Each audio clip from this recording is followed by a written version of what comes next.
બચ્ચોકાગર ખાતે 79માં સ્વતંત્રતા દિવસની ભવ્ય ઉજવણી. દેશભક્તિના રંગે રંગાયા નાગરિકો. સમગ્ર ભારતની જેમ ભરૂચ જિલ્લાના આમોદ ખાતે પણ 15મી ઓગસ્ટના રોજ 79માં સ્વતંત્રતા દિવસની ભવ્ય ઉજવણી કરવામાં આવી હતી.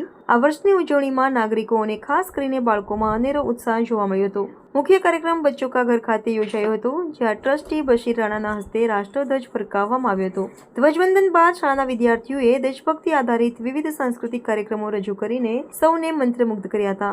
આ કાર્યક્રમોમાં મોટી સંખ્યામાં બાળકો અને શિક્ષકો ઉત્સાહભેર જોડાયા હતા. વિદ્યાર્થીઓએ દેશભક્તિ ગીતો અને નાટકો દ્વારા સ્વતંત્રતા સેનાનીઓના બલિદાનને યાદ કર્યા હતા, જેનાથી વાતાવરણ દેશભક્તિના રંગે રંગાઈ ગયું હતું. આ કાર્યક્રમ ઉપરાંત આમોદની અન્ય શૈક્ષણિક સંસ્થાઓ, મામલતદાર કચેરી, પોલીસ સ્ટેશન અને નગરપાલિકા સહિતની સરકારી કચેરીઓમાં પણ ધ્વજવંદન અને રાષ્ટ્રીય ગીત ગાઈને રાષ્ટ્ર પ્રેમ વ્યક્ત કરવામાં આવ્યો હતો.